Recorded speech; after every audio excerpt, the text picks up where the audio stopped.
Hey, what's up, guys? So I've never actually gone live on YouTube before. I don't know how long I'm going to stay live.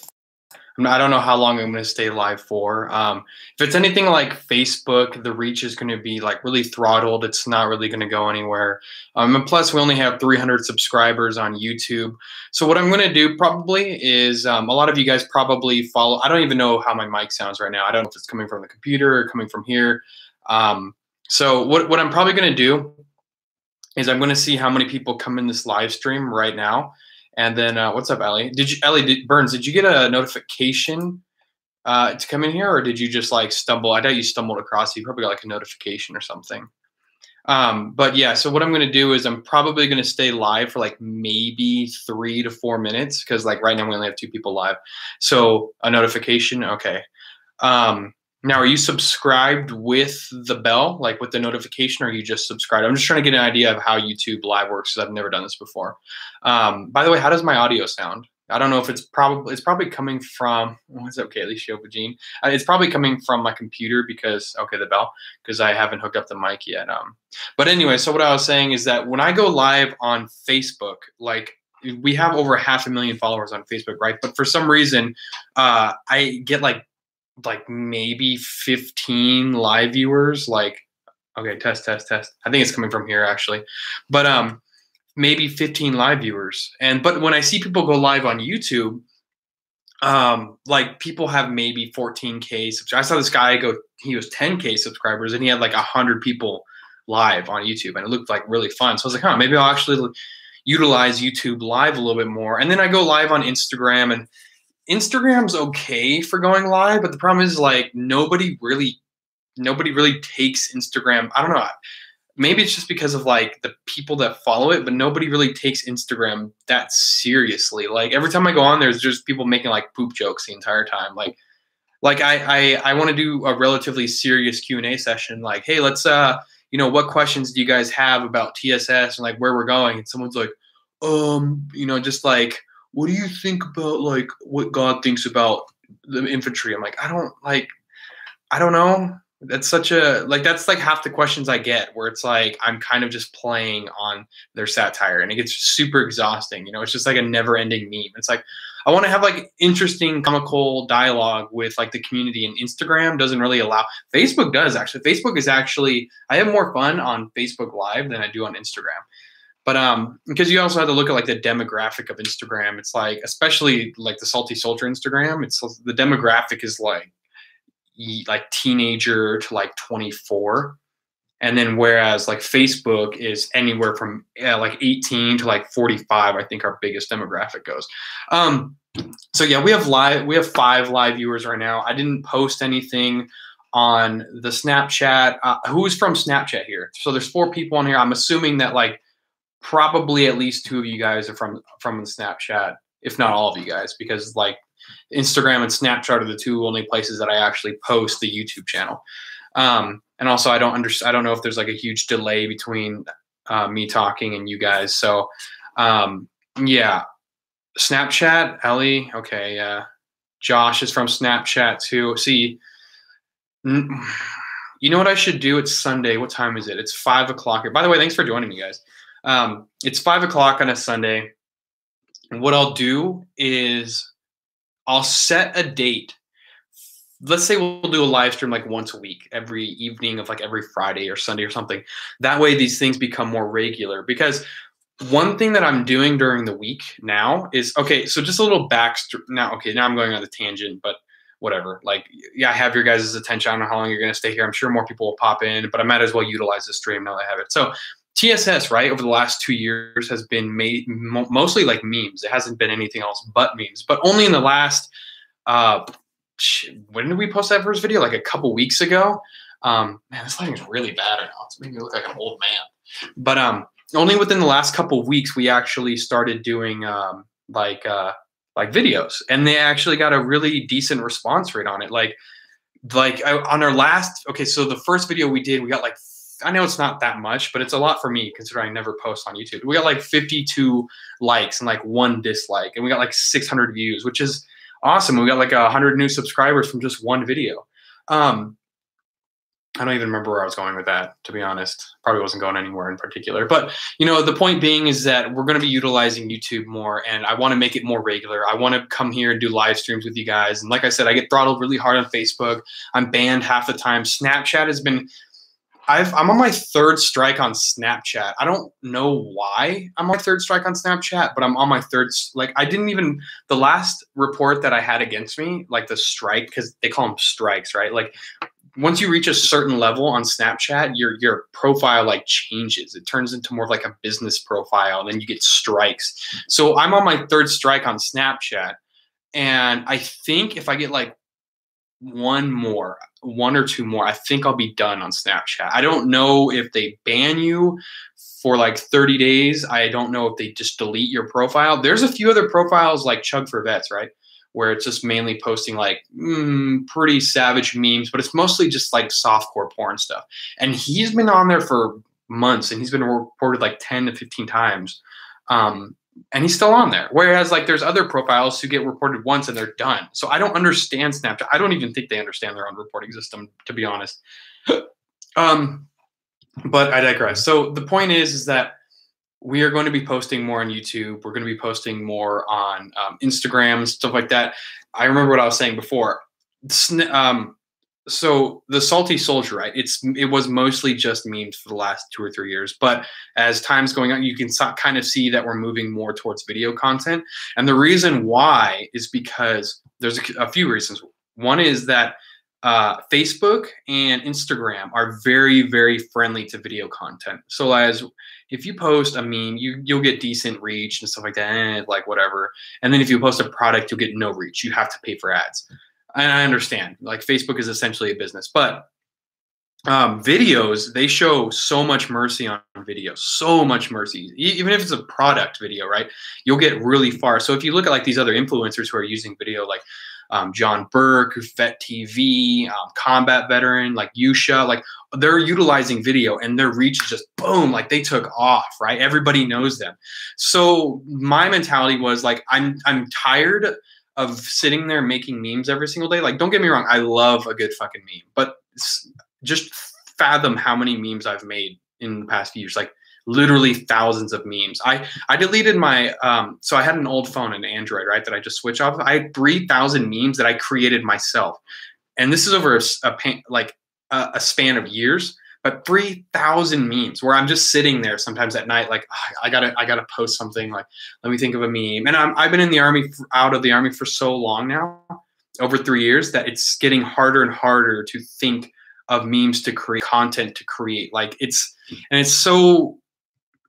Somebody said something really interesting to me the other day, and they didn't mean to be. What's up, Miles? Hey, welcome. They didn't mean to be offensive, and it's not offensive, but it kind of like hit me in a weird way, right? So like I met somebody in public, and this was the first time that's ever happened to me. And I was at a Starbucks, and I guess he followed the Snapchat, and I met him in public, and he was like, "Hey, are you the meme guy?" And I was like, "The meme?" It was the first time I've ever been identified in public, and this kid's like maybe 16, and he's like, "Are you the meme guy?" And I was like, "Yeah, I guess, but like, how do you know?" He's like, "Oh, I follow your Snapchat." Like, "Oh, cool." And we got a picture together.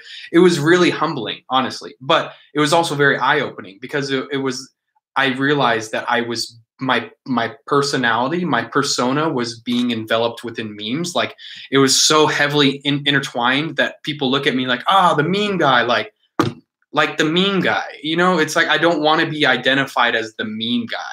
I'm sure you guys can understand what I'm saying. I'm not trying to sound like egotistical or sound like cocky, but just imagine, right? Like you as a person, you're hyper complex. You have multiple different, emotions, and you're sad, you're happy, and also like imagine your personality, this complex character, which is you, being nailed down to like memes. It's like kind of spiritually crippling in a way.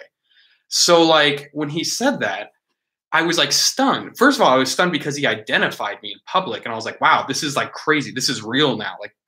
Like the thought of people identifying me in public and like meeting me is exciting, but it's also scary because I'm like more on the introverted scale, and I really, really like my privacy. Like like silence, right? Like just being invisible is really important to me. Not all the time. I'm a little bit less introverted than I'm making myself out to be. But the fact that somebody identified me and then identified me with a persona of like the meme guy, it kind of like hurt in a way. I was like, wow, I don't want to be known as the meme guy. And that was when I started making the shift over. I was like, it's time to start creating video content, like something less vapid, you know? So that was when I really decided to start creating video content and moving into the realm of video content, because there's so much information that you can give in a video. There's so much like nuance. There's so much like humor. There's so much that you can put into a video. Whereas like a meme, it's just boom. It's just a quick bite of information in a tiny square. And it's like, what are you going to get out of a meme? You're going to get like a slight exhale out of the nose. You're like, that's funny. Like do you guys ever crack up over memes? Like, do you ever just die in a meme? No, I don't die. So my point is that you're limited to memes. Whereas like videos, right? It's an art form. And it sounds weird to say that video, but it's truly an art form. Like when you're creating a video, you have to think about what catches people's attention, what's funny, the way that you zoom into a scene, the way that you deliver a dialogue, the way you edit your clips, the way you look at the camera, the way you speak, the increases of tones in your voice at certain times. Like it's all calculated. Like that's the thing that I like about making these videos, is that I can do that. I can put that effort into videos. I can put that. And then like I can go into another tangent, and I will, now that we have 5 people here, and apparently this is like relatively interesting. But it's strange because like the veteran community as like a whole of entertainment is so, I don't want to say dumb, because it's not dumb. It's just like boxed in. It's like recreating the wheel every single time. Like it's almost like that's what I'm looking for. It's cookie cutter humor. Like not even really witty, just relatable humor. It's like, you might be a veteran if you wear boots. And then like you as a viewer, you're like, oh, I wear boots. That's funny. And then you're like, the next joke is, you might be like, this is how veterans listen to rock music. And then you're like, hey, I guess I listen. Like it's so mind-bogglingly stupid sometimes that I want to break that cycle. And the thing is like, you guys, like content creators and influencers, I'm not all of them, but I feel like they get the vibe that they think that we're stupid. They think that you guys are stupid. Like you have to simplify everything to like an 8th grade humor, right? Like essentially just poop jokes with like extra steps. And then it's like you're watching this and you're like, this guy thinks I'm stupid. This guy thinks I'm like, I can't handle. I like jokes that are like more complex and more deep. I like jokes and humor that's like, oh, that's really funny, but I'm pretty sure he means this, or like they go in. I haven't really done it too much in my previous videos because I'm kind of like probing what's working, what's not. I'm seeing what I can get away with. But I like jokes that are within jokes. I like nuance. I like that's I don't know. And the veteran community doesn't really have that. But I will give credit to one particular company, and that's Vet TV, because they actually do that. You know, their content is a little bit deeper than your average, for example, influencers content, right? Where they meet up, they collaborate with some other buddies, and they just make a quick video, and you know, they get fucking 5 million views and they get like thousands of dollars in ad revenue. But like Vet TV, I worked with them, and that's why I say that. They have like a whole crew, right? A whole cast and crew with like literally dozens and dozens of people, and they pay them all. That's the astounding part. But you look at their content, it's extremely high quality. The lighting is perfect, the audio, the actors, the dialogue, like everything is perfect. And that's what I want to see more in the veteran community. I want to see more of that. I'm so tired of like seeing these, and I understand it. Like that's their gig, that's their character, that's like their market, you know, that's them. But that's not us, you know? Like let's break that cycle of just retardation and create something new. You know what I noticed is that if you look at the veteran community, right? And I'll answer your question in a second, Ellie. But if you look at the veteran community, what don't we have? Like, what do we not have? I'm talking about the online veteran community, right? We do not have a voice that represents the youth of the military, the the millennials. Okay, I don't really like that. I don't really like pinning people in like box like that, like the millennials. But we don't really have a lot of influencers who represent the youth of the military, or yeah, the youth, the youthful veterans, right? The 4-year veterans, the specialists. You know, the people who did 4 years got out. The people who have only been in a month. You know, the people who were in for a year and a half but got med boarded because they fucking snapped their leg in half in aerosol school, or like, you know, it doesn't. I'm not just like but I feel like like people just forget them. I don't know. It's just weird. Like people, like a lot of influencers, they just forget to relate to them, or they just don't care, or it just goes right over their head. But there's a space that needs to be filled frequently where somebody, and I really want to fill this void because I believe that I can, where it's like, I want to appeal to the younger veteran audience. I want to appeal to people who have experienced the same things that I've experienced, right? Like for example, I did 4 years. I joined when I was 17. I got out when I was like 21, 22. I was probably like 22 back in 2000, mid 2015. But then it's like, I get out. I'm just as much as a veteran as everyone else, but yet other veterans shit on me because I only did 4. It's like, I only did 4 years. And I'm like, dude, like, why are you shit? The service to me, it was just another chapter of my life. You know, like it was something that I wanted to do, like my whole life actually. And I did it. And then when I realized that I was ready to move on, I moved on. But it doesn't completely envelop my personality, my character, you know? Like it's not everything. It's something, it's a community that I enjoy. It's a community that I respect and I appreciate and I want to be a part of. But like when you tell other people that like, hey, I did 4 years and I got out, I did 1 deployment. I'm thankful I even got 1. Most people don't even get that opportunity.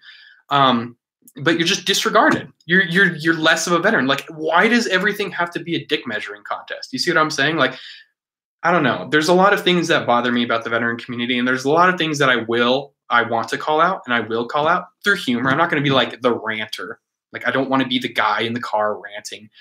I just want to be the voice of reason. And I'm not saying this from like a perspective like I'm so enlightened that I can, you know, deliver this knowledge to everybody and like spoon feed you like we all know it, but nobody says it. It's like, why does nobody talk about it? It's crazy. We're complete. Anyway, so all right. So Ellie said, can you do vlogs? I don't know, actually. I don't really know. For some reason, the idea of doing a vlog kind of creeps me out. Like I said earlier, I'm slightly more introverted than maybe most, but the idea of like revealing because a vlog is kind of hyper personal, right? Like, I don't know, correct me if I'm wrong, but a lot of the vlogs I've seen is like, hey, this is what I'm making for breakfast this morning, or this is what, if anything, I don't like that idea. And plus I would rather allocate time towards creating videos like I've been doing. But yeah, the idea of vlogging is just, I don't really like it. It kind of takes out I don't know. That's a really good question. I have to think. What I'd like to do more in place of a vlog, right, is move towards podcasting, like bringing in real people, kind of like Joe Rogan or H3, you know, those popular podcasts where they bring tons of them, but they bring in real people and they have funny, interesting conversations with them. And, you know, people love doing like listening to it. It's interesting. It carries on and it's still personal and real and genuine. Whereas like a vlog is less. That's what I'd rather do. And I will do that one day. I think we're actually about to record our first episode this weekend. But yeah, so anyways, I didn't really expect to go on that 20-minute long tangent. But, you know, it's cool. Like, I definitely will go live on YouTube more. So, you know, we have 4 people here. That's might as well, we're going to leave this open for any questions. And then I'm actually I'm just waiting for my headphones to charge, and then I'm going to go up into the mountains and I'm going to fucking chill out there and go on a hike and read because I just like, I stayed up all night last night. Like I started editing at 10 p.m. and I didn't stop editing until about 8:30 in the morning. Like I no joke, I just went through the entire night. And it's because I wanted to get out that video so bad. And I'm really glad I did that. Like, I'm really glad because if I look at, sorry, excuse me for a second, but if I look on Facebook, right? Let's look to see how many views we have on Facebook. But so I'm really, basically, I was really, really far behind on the video. Like I was just stuck in my own head. I was like, fuck, like how I was stuck in I had a writer's block, like, cause it's pretty much scripted. So I was sitting there and I was like, I couldn't think of anything. I wrote a script, I filmed it all, I edited it all. And then I was like, oh, I don't like this. I wiped it all. I did it all over again, So it's like that took a lot of time. But then last night I just had like this burst of motivation and I just powered through the entire night. Yeah, so about 10 hours straight of editing. And people think editing's easy. Editing is not easy. That took a long, especially since I have no clue what I'm doing right now. Like I'm still learning. So I'll make a lot of mistakes over and over and over again. But so like, for example, if you look at the video on Facebook, right, we have 563 shares. I would have never expected to get that high. 631 40K views, 100K reach. Like that's awesome. That's what I want there. Like that's what we need to see more of, is stuff like that. Just content coming out that's like high quality. It's not super frequent. People don't get tired of it. So Miles said, what was my job in the military? I was it's kind of interesting because when I joined the service, I wanted to go in as I was 17, so I wanted to be like super hua and go in as like an infantryman, right? Like I wanted to be a ranger and all that cool stuff. And there's part of me that still does. I'm not excluding the idea of possibly going back in one day and doing that stuff. But yeah. So like I went in, but my parents, they said I couldn't go in as an infantryman, as a combat job, because they had to sign me in. They're like, I could not, like morally, I would feel so bad if you went in as an infantryman, you got hurt. I would blame that on myself. And in hindsight, like I was really mad at the time, but in hindsight, I understand more now. So they're like, you can pick a job that you'll think you'll like, that we'll like too. And I was really pissed. I was like, fuck you. Like, I want to do this myself. It's part of the reason why, like, I want to do my own thing. So then I ended up picking up 35 November, which is a signals intelligence analyst. And signals intelligence analyst. I was in there for 7 months. I failed out of that course because I was super distracted by like this girl that I had back home. And, I was like, at the time you could go on leave like in AIT. So I was like always going back home and I didn't give a fuck about school. So I failed out.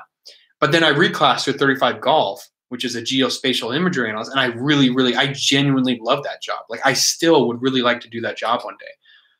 If I ever went back in the service, that would be the job that I want to do. I had so much fun on it. Basically, for those of you guys who don't know, I'll keep it brief, is a geospatial imagery analyst who's somebody who gathers intel from like image sources like drones, predator satellites, even Google Earth, what have you. And then I would create stuff to make stuff happen. I don't want to like dive too deep, obviously, like a lot of it's classified, and then I got a sub MOS, a secondary MOS of 35 Fox, which was a all source analyst. And then I had 2 jobs, like I was a hybrid, right? So then I deployed as a hybrid 35 Fox and a 35 Golf. I was only third hybrid in country at the time. It was actually pretty cool to experience that. People think you're like a fucking genius, even though you have no idea what's going on. Yeah, so that was my job in the military, and obviously now I'm DD-214. So, what are you using the new GoPro in this video stream? No, I'm just I don't know if you could actually stream on YouTube with a GoPro. That's a really good question. No, this is just my Mac, just my MacBook thing. So, no, I don't. Yeah, I haven't. I wanted to use that GoPro for like actually filming the videos, right? But obviously it's an action cam and I'm a fucking noob. So it's like I set up the action cam and the GoPro, and the lens, even if you had it on narrow mode, was so wide that you could see my entire room. Like it was so ugly, and like I was so small in the shot that you couldn't really. I really like to use like facial features to express like humor and stuff like that. Whereas like in a GoPro, you can't really do that unless you're on narrow mode. But the problem is when you get into narrow mode, it gets really pixelated, and the frames are great, but it's just really pixelated. So I'm going to use the GoPro for, I don't know, like I really don't know if I'm going to keep it. I might return it, or if I could figure out how to. I just haven't really taken the time to figure out how to use it, to be honest. It's sitting right there. I'm looking at it. But yeah, so anyways. Yeah, I'm going to go ahead and end this stream. We'll definitely do this more. I didn't even expect anybody to pop in here, to be honest. I literally thought I was going to be the only one in here. But we had like 5 people, and we had like 4 or 5 more pop in and out. So anyways, feel free to message me with any of your guys' questions on Snapchat. You guys can message me on here if you want. I don't even know if you can fucking do that, but if you want to, go ahead and message me on there. For those of you guys who support me on Patreon, I really appreciate it. Without seriously, without the Patreon support, I would not have any. I wouldn't have the lights. I wouldn't have the backdrop. I wouldn't have the camera. I would not have any of this. So anyways, thank you all for your guys' support. Next time we go live, I will definitely post, but who knows, we might even do one tonight. This went really well. But anyways, all right, I'm out of here. Thanks, guys. See ya.